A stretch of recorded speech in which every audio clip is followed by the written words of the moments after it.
It was Friday night. I was about to go home from my office when suddenly the phone rings. Hello? Yes, this is Detective John Blender. Elizabeth, that's the name of the client. Her sister went missing 8 days ago. She wants me to find her. I told her I don't take cases like this, but she offered to pay double in advance, so I agree. I didn't know that this case would change everything. Wasting no time, I decided to go to her. She lived 20 miles from me in a small town called Nashville.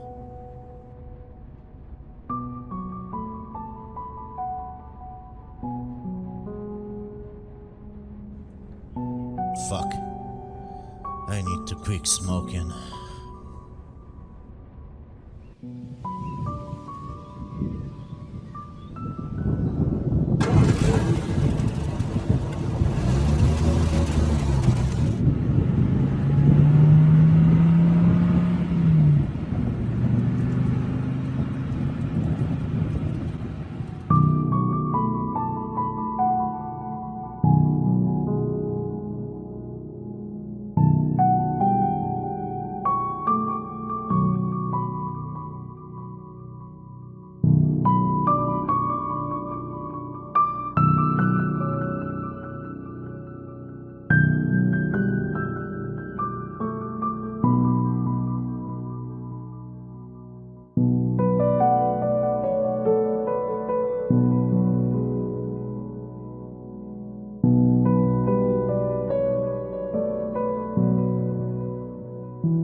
Hi, I am Detective John. You called me half an hour ago. Can I come in? So, what exactly happened? Elizabeth told me about her sister Julia, who left the house 8 days ago and didn't come back. She was going to some meeting. Her car was found in a park 10 miles from here. When Elizabeth told me what happened in detail, I quickly made a profile of my client. Attractive, well-groomed woman before 30s, white blouse and black pants, residential area and silver decor. Middle-class woman, most likely working in the office, medical industry, or telecommunication. Worried face expression, the fact that she called the police on the day of her sister's disappearance and that she hired me. Of course she cares for her sister. No photos with partner, open body language, no ring on the finger. She is a single. I went to Julia's room to find some clues. Besides sleeping pills, no photos with partner, and a few microphones, I found nothing. I asked Elizabeth to pay in advance, because that's why I took this case. First I decided to go to the park where Julia's car was found.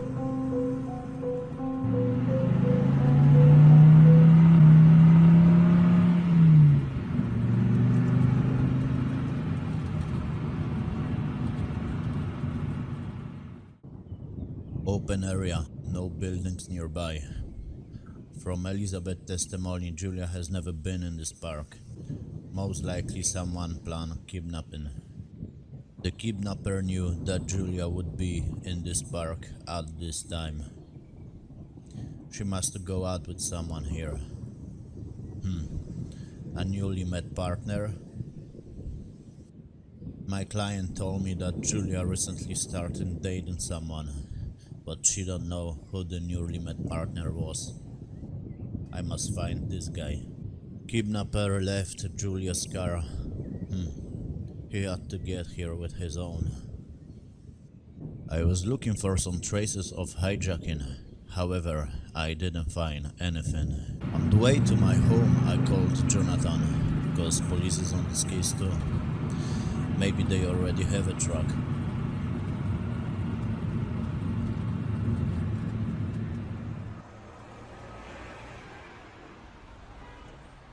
Hi, Jonathan. It's me, John. I have a request for you. As usual, he started whining and cursing. He knows well that if I ask him for a favor, he will have to bend the law again. And I know very well that he will not refuse me, because I saved his life. Twice. I asked him if the police has any clue about Julia's disappearance, cause I'm on this case. I also asked him to send a copy of file cases to my office in exchange for beer at Eddie's bar. After talking to Jonathan, I went home to sleep. The next day, when the files arrived to my office, without wasting any time, I started going through them. The testimony of Julia's friends, nothing caught my attention. The amount of fuel in the found car is half full. That's interesting. Elizabeth mentioned that Julia had filled up her car the previous day. What a happy coincidence. Julia had to drive up somewhere before she went to the park of the day of her disappearance. I think we already have a lead. I have to check addresses of her friends. Maybe she visited one of them before she disappeared. Maybe one of them is lying.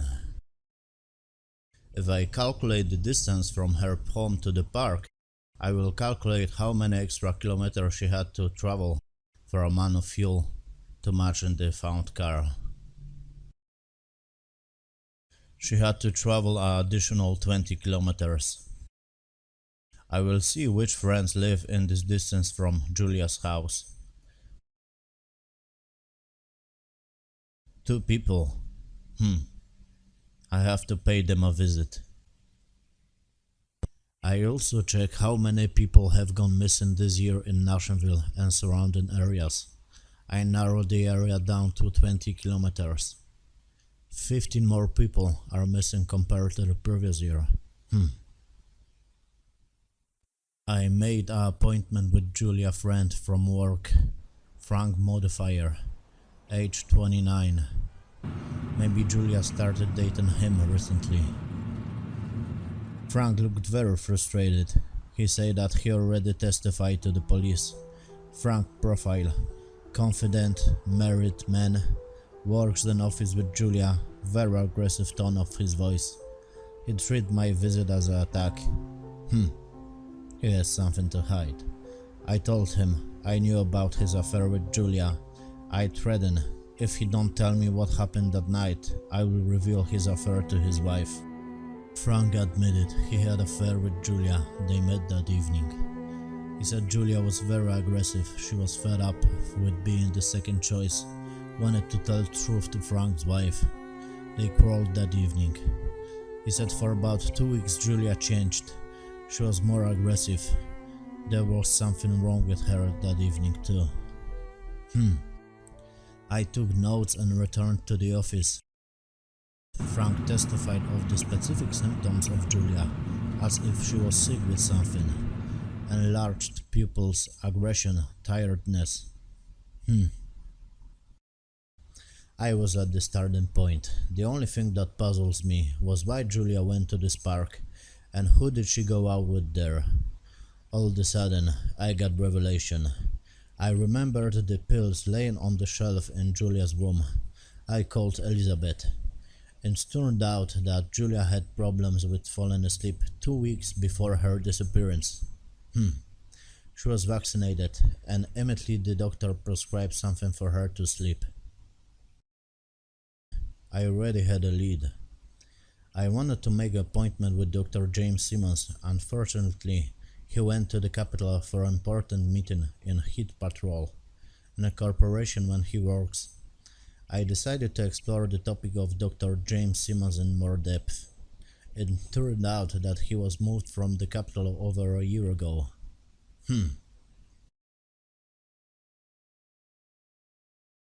I parked not far away from Doctor's house, which was located in deeps of the forest.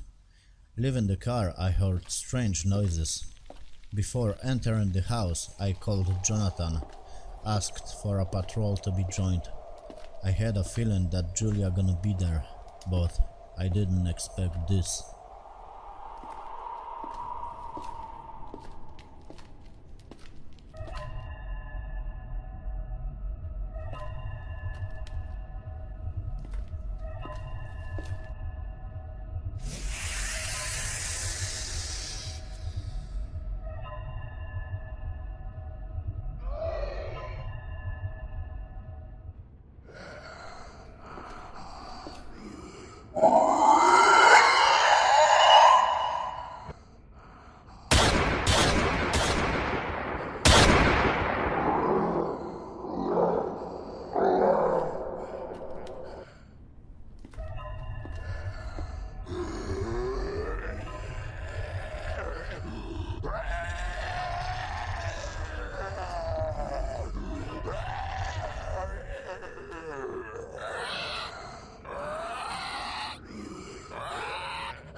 That was only a beginning.